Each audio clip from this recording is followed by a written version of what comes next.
বন্ধুরা, তোমরাও কি আমার মতো হাঁটুর ব্যথার সমস্যায় ভুগছো? আর শুধুমাত্র হাঁটুর ব্যথা না, দেখবে খেয়াল করে দাঁড়িয়ে দাঁড়িয়ে রান্নাঘরে অনেকক্ষণ কাজ করলে না কোমরের ব্যথা হয়ে যায় বা কাঁধের দিকে ভীষণ পরিমাণে ব্যথা করে। আর যেই ব্যথাটা সারাদিন কাজ করতে করতে মালুম না পেলেও দিন শেষে যখন আমরা বিছানায় একটু পিঠটা ঠেকাই, তখন খেয়াল করে দেখবে সেই সমস্ত ব্যথা না বেশি জাগার দিয়ে ওঠে।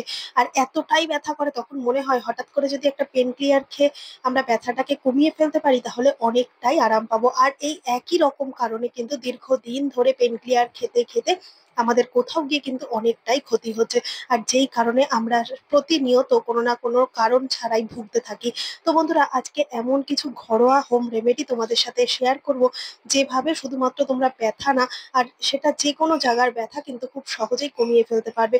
যেরকম ধরো, কোনো ভারী কিছু তুলতে গেলাম, জলের বালতি বলো বা ধরো শিলনোড়া বলো, সেই সমস্ত ভারী কিছু তুলতে যাওয়ার কারণে হাতে অনেক সময় টান লাগে, কোমরে টান লাগে, বা ধরো দীর্ঘ সময় কোনো কাজ আমরা দাঁড়িয়ে দাঁড়িয়ে করছি, সেক্ষেত্রে পা ব্যথা হয়ে যায়, কোমর ব্যথা হয়ে যায়। এছাড়াও বন্ধুরা খেয়াল করে দেখবে বাচ্চারা পড়ে গিয়ে খেলতে গিয়ে নানান রকম ভাবে চোট পায়, বা দীর্ঘদিন যাবৎ আর্থ্রাইটিস বা জয়েন্টে কোনো রকম পেইন হচ্ছে, যে কোনো জয়েন্টে। তো সেই সমস্ত ব্যথা না খুব ঝটপট আমরা ঘরোয়া উপায় কিন্তু সারিয়ে ফেলতে পারবো, যার জন্য কোনো রকম পয়সা তো খরচা হবে না, সাথে ঘরে থাকা বেশ কিছু জিনিস দিয়ে কিন্তু আমরা কমিয়ে ফেলতে পারবো। আর সব থেকে বড় কথা বন্ধুরা, যদি নতুন নতুন ব্যথাটা স্টার্ট হতে শুরু করে, তাহলে কিন্তু দেখবে দু একবার ব্যবহার করার পর অনেকটাই রিলিফ পাচ্ছ। আর যদি একটু দীর্ঘদিনের পুরনো ব্যথা হয়, তাহলে একটু কমতে সময় লাগলো, ধৈর্য ধরে কাজটা করে গেলে কিন্তু অনেকটাই রিলিফ পাবে। তো চলো তাহলে দেখে নেওয়া যাক কি সেই ঘরোয়া উপায়, যার মাধ্যমে খুব সহজেই আমরা এই ব্যথাগুলোকে কমিয়ে ফেলতে পারবো। তার জন্য সবার প্রথমে যেটা লাগবে সেটা হচ্ছে ভাতের মাড়, বা ভাত তৈরি করার সময় যে ভাতের ফ্যান বা ভাতের মাড় আমরা ফেলে দিয়ে থাকি, সেই ভাতের ফ্যান বা মাড় তোমরা নিয়ে নাও বেশ খানিকটা পরিমাণ। যখন ভাতের ফ্যানটা ফুটতে শুরু করবে, একটু গাঢ় হয়ে আসবে, সেই পর্যায়ে কিন্তু ভাতের ফ্যানটা তুলে ফেলবে। খুব বেশি মোটা থকথকে গাঢ় হয়ে গেলে কিন্তু কোনো রকম কাজ দেবে না। বন্ধুরা, আমরা অনেকেই জানি না ভাতের মাড় বা ভাতের ফ্যান আমাদের শরীরের জন্য কতটা উপকারী, বা ব্যথা জায়গার জন্য কতটা উপকারী। এখানে দেখো, একটা পাত্রের মধ্যে বেশ খানিকটা, প্রায় হাফ বাটি পরিমাণ আমি ভাতের মাড় নিয়ে নিয়েছি। আর নিয়ে নেবো খুব সামান্য পরিমাণ একটু হলুদ গুঁড়ো, আর একটুখানি নিয়ে নেবো লেবুর খোসা গ্রেট করে। বন্ধুরা, হলুদ আমাদের শরীরে যে কোনো ধরনের ব্যথা প্রতিরোধ করতে সাহায্য করে। সাথে রয়েছে লেবু।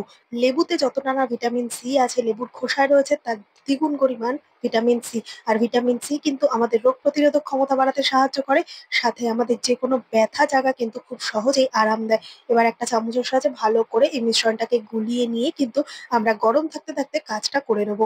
বন্ধুরা, ভাতের মাড়ের মধ্যে রয়েছে অ্যান্টিব্যাকটেরিয়াল আর অ্যান্টিঅক্সিডেন্ট বৈশিষ্ট্য, যা কিনা আমাদের ত্বকের জন্য অনেকটাই উপকার করে, সাথে ফোলা ভাব খুব ঝটপট কমিয়ে দেয়, যে কোনো ধরনের ব্যথার প্রদাহ খুব সহজে দূর করে কিন্তু ভাতের ফ্যান। আর বন্ধুরা, একটা জিনিস খেয়াল করে দেখবে, ভাতের ফ্যান কিন্তু আমাদের ব্লাড সার্কুলেশন বাড়ায়, আর যেই কারণে কিন্তু আমাদের যে কোনো জায়গার যে ব্যথা, সেই ব্যথাটা কিন্তু খুব সহজে পেন ক্লিয়ারের মতো কাজ দেয়, ব্যথাটা অনেকটা কমে যায় ভাতের মাড় ব্যবহার করলে। ভাতের মাড়ের মধ্যে তোমরা যদি পা ডুবিয়ে অনেকটা সময় বসে থাকতে পারো উষ্ণ উষ্ণ গরম অবস্থায়, তাহলে কিন্তু দেখা যাবে আমাদের পায়ের নানান রকম রোগ কমে যাবে। যেরকম ধরো পায়ের তলার জ্বালা পোড়া, বা পায়ে টান ধরা, কাপ মাসেলে ব্যথা, এই ধরনের কিন্তু অনেক রোগ থেকে আমরা মুক্তি পাবো ভাতের মাড় উষ্ণ অবস্থায় নিয়ে একটু যদি বড় গামলার মধ্যে ডুবিয়ে আমরা পাটাকে ডুবিয়ে রাখতে পারি। এবার বন্ধুরা দেখো, একটা ভেজা কাপড়ের মধ্যে আমি কি করেছি, এরকম ভাবে এই গরম থাকতে থাকতেই এই যে সলিউশনটা তৈরি করেছি এটাকে নিংড়ে নিয়ে হাঁটুর মধ্যে একটু বেশ খানিকটা সময় সেক করে নেবো। তাতে কি হবে, অনেকটাই আরাম দেবে। সাথে ব্যথা জায়গায় যদি ফুলে গিয়ে থাকে সেটাও কমে যাবে, আর আমাদের কিন্তু প্রদাহ বা ব্যথাটাও অনেকটা কমে যাবে। এবার এখানে আমি নিয়ে নিয়েছি একটুখানি ভ্যাসলিন। ঘরে যদি কোনো রকম ময়শ্চারাইজার থাকে কিংবা ভ্যাসলিন, সব থেকে ভালো হয় ভ্যাসলিনটা তোমরা যদি ব্যথা জায়গায় গরম সেকটা দেওয়ার পর হালকা করে এভাবে একটু মাসাজ করে দিতে পারো ভ্যাসলিনের সাহায্যে, তাহলে দেখবে অনেকটাই আরাম পাবে। তো বন্ধুরা, ভ্যাসলিন যদি না থাকে তাহলে ঘরে থাকা যে কোনো ধরনের ময়শ্চারাইজার দিয়ে করতে পারো, কিন্তু ভ্যাসলিনটা দিলে কিন্তু বেশি আরাম পাওয়া যাবে। এবার দেখো বন্ধুরা, খুব জোরে কিন্তু আমি হাঁটুর উপর চাপ প্রয়োগ করে কিন্তু টিপবো না, মানে হালকা করে কিন্তু মাসাজটা করতে হবে, হাঁটুটার মধ্যেখানে কিন্তু করব না। যা করব, সাইড দিয়ে এইভাবে হালকা হালকা করে প্রেস করে বা রাব করে নিয়ে হাঁটুটাকে আরাম দেবো। যেখানেই ব্যথা হবে বন্ধুরা, খেয়াল করে দেখবে সেই জায়গাটা যদি তোমরা খুব জোরে জোরে ডলাডলি করে আরাম নিতে যাও না, উল্টে আরো বেশি ব্যথা হয়ে যাবে। তাই আক্রান্ত স্থানে কখনোই কিন্তু জোরে মানে মাসাজ করবে না, তাতে বেশি ক্ষতি হবে। এই অবস্থায় আরো একটা রেমেডি তৈরি করে নেবো, যার জন্য প্রথমেই আমি নিয়ে নিয়েছি এখানে একটা গাজর। বন্ধুরা, এখানে গাজর লাগবে খুব সামান্য পরিমাণ। গাজরটাকে প্রথমে ভালো করে খোসা সমেত অবস্থায় ধুয়ে নেবে। ধুয়ে নেওয়ার পর গাজরটাকে একটুখানি গ্রেট করে নেবে। গ্রেট করা অংশটা যেন 1 থেকে 1.5 চামচ পরিমাণ হয়, ঠিক ওইটুকুই কিন্তু লাগবে। যেটুকুই তৈরি করবে সেটুকু ব্যবহার করার পর এক্সট্রা যেটুকু থাকবে সেটুকুকে ফেলে দিতে হবে। তাই যেটুকু প্রয়োজন সেটুকুই কিন্তু তৈরি করবে। আর নিয়ে নিচ্ছি ক্যাপসিকামের যে বীজগুলো হয় বা দানাগুলো, সেগুলো খুব সামান্য পরিমাণ নিয়ে নেবো। বন্ধুরা, গাজরের মধ্যে থাকে ভিটামিন, খনিজ আর অ্যান্টিঅক্সিডেন্ট, যা রোগ প্রতিরোধক ক্ষমতা বাড়ায়, সাথে প্রদাহ কমাতে সাহায্য করে। আর এই যে ক্যাপসিকামের বীজগুলো নিচ্ছি, এটাও কিন্তু দারুণভাবে কাজ করবে ব্যথা জাগার জন্য। বন্ধুরা, ক্যাপসিকামের মধ্যে থাকে এমন বেশ কিছু প্রপার্টিজ, যা কিনা আমাদের শরীরে যে কোনো ধরনের জায়গার পেশির যে খিঁচুনি হয় সেটা কমাতে সাহায্য করে, সাথে ব্লাড সার্কুলেশন ঠিক করে। আর যতটা না ক্যাপসিকামের প্রপার্টিজ রয়েছে, তার থেকে বেশি রয়েছে ক্যাপসিকামের দানায়। তাই এখানে খুব সামান্য পরিমাণ একটুখানি দানা নিয়ে নিলাম। আর নিয়ে নেবো একটুখানি লবণ আর হলুদ। লবণ হলুদ কিন্তু যে কোনো ফোলা বা ব্যথা জায়গায় আরাম দিতে সাহায্য করে। আর খুব সামান্য পরিমাণ একটুখানি কর্পূর। কর্পূরও কিন্তু খুব সহজেই যে কোনো ধরনের ব্যথা রিলিফ দিতে সাহায্য করে, যেটা কিনা আমরা পেন ক্লিয়ার বা কোনো ধরনের অয়েন্টমেন্ট বা ধরো কোনো স্প্রে ব্যবহার করে চটজলদি আরাম পাই, সেইটা কিন্তু কর্পূর এখানে কাজ করবে। সমস্ত কিছু শুকনো উপকরণ একসাথে ভালো করে মিশিয়ে নেওয়ার পর খুব সামান্য পরিমাণ তিলের তেল এখানে দিয়ে দেবো। এখানে কিন্তু বন্ধুরা তিলের তেলই দিতে হবে। 1 চামচ পরিমাণ তিলের তেল দিয়ে বেশ খানিকটা সময় এই মিশ্রণটাকে রেখে দেবো। যত বেশি সময় রাখবে, তত না সমস্ত কিছুর উপকরণের একসাথে সমস্তটা গুণ এই তেলের মধ্যে মিশে যাবে। এরপর ব্যথা জায়গায় বা আক্রান্ত স্থানে তোমরা মোটা করে এরকম ভাবে প্রলেপ দিয়ে দাও। খুব অল্প কদিনের ব্যথা হলে ঝটপট 1 বার 2 বার অ্যাপ্লাই করলেই বুঝতে পারবে। আর দীর্ঘদিনের ব্যথা হলে একটু ধৈর্য ধরে অ্যাপ্লাই করবে বন্ধুরা, দারুণ ভাবে কিন্তু রেজাল্ট পাবে। এইভাবে একটু মোটা করে কিন্তু তোমরা আক্রান্ত স্থানে একটুখানি এইভাবে প্রলেপ দিয়ে নেবে। এরপর কিন্তু এই অবস্থায় রেখে দিলে হবে না, হাওয়া বা এসির মধ্যে থাকলে কিন্তু ব্যথা আরো বাড়বে। তাই সেই জায়গাটাকে ভালো করে কাভার করে দেবে এরকম পুরোনো কোনো কাপড়ের সাহায্যে। যদি তোমাদের কাছে ব্যান্ডেজ বা গজ কাপড়ের টুকরো থাকে, সেটা দিয়েও কিন্তু তোমরা এইরকম ভাবে পাটাকে বা ব্যথা জায়গাটাকে এভাবে টাইট করে বেঁধে নেবে। তাতে কি হবে, কোনো রকম হাওয়া লাগবে না। কেননা আমরা অনেকেই জানি না যে হাওয়া লাগলে পরে কিন্তু ব্যথা জায়গায় চট করে ব্যথা কমতে চায় না। তাই এভাবে যদি ঢেকে দিতে পারো, তাহলে খুব তাড়াতাড়ি কিন্তু আরাম পাবে। আর বন্ধুরা, যদি তোমাদের এই সলিউশনটা দিতে কোনো রকম অসুবিধা হয়, তাহলে এই সলিউশনের মধ্যে যে তেলটা আছে, সেই তেলটা কি করবে, যেখানে ব্যথা সেখানে কিন্তু দিয়ে দেবে। এইভাবে সলিউশনটা না দিলেও চলবে, যেহেতু অনেকটা সময় তোমরা সমস্ত কিছু একসাথে মিশিয়ে রাখবে না। তাই তেলের মধ্যেও কিন্তু ভালো মতো এর গুণাগুণগুলো মিশে যাবে। তাই এখানে ধরো আমার গোড়ালিতে যেরকম ব্যথা, সেই গোড়ালির মধ্যেও কিন্তু আমরা এরকম ভাবে হালকা হাতে হালকা করে এভাবে রাব করে দেবো। খুব জোরে কিন্তু ঘষাঘষি করবে না, আগেই বলেছি। এবার ধরো ঘুম থেকে উঠে ভীষণ পরিমাণে পায়ের তালুতে ব্যথা করে বা ধরো তালুতে জ্বালা করে, পা পেতে হাঁটতে পারছো না, সেক্ষেত্রে রাত্রেবেলা ঘুমাতে যাওয়ার আগে এই তেলটা কি করবে, পায়ের তালুর মধ্যে মেখে দেবে। এইভাবে যদি তোমরা পায়ের তালুর মধ্যে একটুখানি তেল মাসাজ করতে পারো, তাহলে পার জনিত যত রকম সমস্যা সেটা কিন্তু চলে যাবে। সারা শরীরের ব্লাড সার্কুলেশন ঠিকঠাক থাকবে।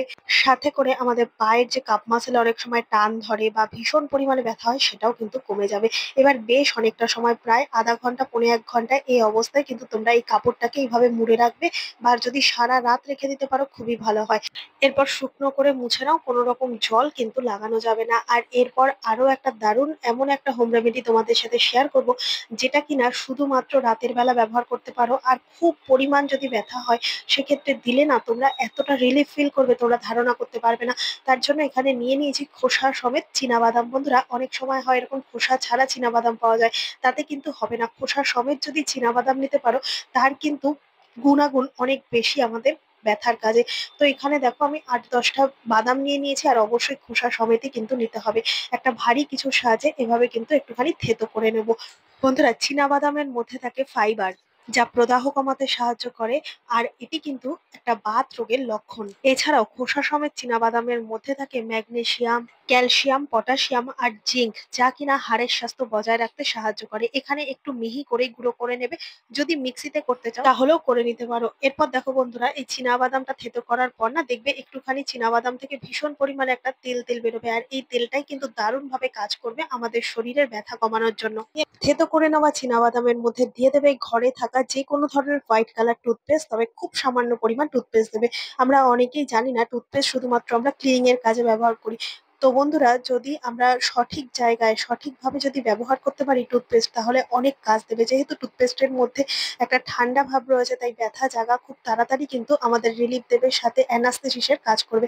আর খুব সামান্য পরিমাণ একটুখানি ভ্যাসলিন দিয়ে দেবো। ভ্যাসলিন আমাদের স্কিনটাকে ময়শ্চারাইজ রাখতে সাহায্য করবে, সাথে কোনো রকম ব্যথা থাকলে সেটাও কিন্তু কমিয়ে দেবে। এবার তিনটে জিনিসকে ভালো করে একসাথে মিশিয়ে দেবো। মিশিয়ে দিতে গিয়ে দেখবে সমস্ত না এইভাবে একসাথে দলা পাকিয়ে যাবে, ঝুরঝুরে ব্যাপারটা থাকবে না। যেহেতু তিনটে জিনিসই কিন্তু একটু ভেজা ভেজা টাইপের। এবার এটাকে কোথায় কিভাবে অ্যাপ্লাই করব? এটা শুধুমাত্র কিন্তু রাতে ব্যবহার করতে পারবো, কেননা রাতে যতটা আমরা রেস্ট নিতে পারি, আর সেই রেস্টের কারণেই কিন্তু আমাদের ব্যথা জায়গা খুব তাড়াতাড়ি পেন ক্লিয়ারের মতো কাজে দেবে এই বাদাম পেস্টটা। এভাবে ব্যথা জায়গায় তোমরা কি করবে, একটু মোটা করে এভাবে রাব করে দাও। মোটা করে দিয়ে তারপর কিন্তু এই জায়গাটা ঢেকে রাখতে হবে, যেহেতু ঝুরো ঝুরো একটা ব্যাপার, যত ড্রাই হবে তত হবে। তাই এই জায়গাটাকে ভালো করে যদি ঢেকে রাখতে পারো, তাহলে কিন্তু এই জায়গাটা এত সুন্দর মতো ব্যথায় কাজে দেবে না বন্ধুরা। চটজলদি আমরা যদি কোনো রকম অয়েন্টমেন্ট বা স্প্রে করে জায়গাটাকে রিলিফ দেওয়ার চেষ্টা করি, ঠিক সেই রকম ভাবে কিন্তু সারা রাতের জন্য তোমরা যদি এইভাবে কাপড়ে মুড়ে জায়গাটাকে রাখতে পারো, সেটা যে কোনো ব্যথা জায়গায় হোক না কেন, অনেক তাড়াতাড়ি আরাম পাবে। আর খুব সুন্দর মতো কিন্তু আমাদের ব্যথাটা কমে যাবে। কিন্তু এই বাদাম পেস্টটা কিন্তু তোমরা একেবারেই স্টোর করে রাখতে পারবে না। স্টোর করে রাখলে এটার যে গুণাগুণ সেটা কিন্তু সম্পূর্ণ নষ্ট হয়ে যাবে। এইভাবে তোমরা ২ থেকে ৩ দিন করলেই কিন্তু বুঝতে পারবে যে কতটা আমাদের কাজে দিয়েছে। এবার পরের দিন সকালবেলা তোমরা এটাকে গুঁড়ো জিনিসটাকে এভাবে ঝেড়ে ফেলে দাও। ফেলে দেওয়ার পর সাথে, সাথে জল লাগাবে না। আর যদি জল দিয়ে জায়গাটা ধুতেই হয়, তাহলে এই ভাতের মাড়, লবণ আর লেবুর খোসার যে সলিউশনটা ছিল সেটাকে দিয়েই কিন্তু তোমরা, ঠান্ডা হয়ে গেলেও সমস্যা নেই, সেটাকে দিয়েই ভালো করে জায়গাটা পরিষ্কার করে নাও। তারপর তোমরা নরমাল জল ব্যবহার করতে পারো। এইভাবে যদি বন্ধুরা ঘরোয়া উপায়ে আমরা যেকোনো ধরনের ব্যথা কমিয়ে ফেলতে পারি, এটা কিন্তু আমাদের জন্য অনেকটাই ভালো হবে। আশা করছি আজকের এই ঘরোয়া টোটকাটা তোমাদের অনেকটাই কাজে দেবে। ভালো লেগে থাকলে লাইক, কমেন্ট, শেয়ার করে পাশে থাকবে। আমার এই ভিডিওটা কে কোথা থেকে দেখছো কমেন্ট করে জানাতে ভুলবে না। দেখা হবে আবার অন্য ভিডিওর সঙ্গে। ধন্যবাদ।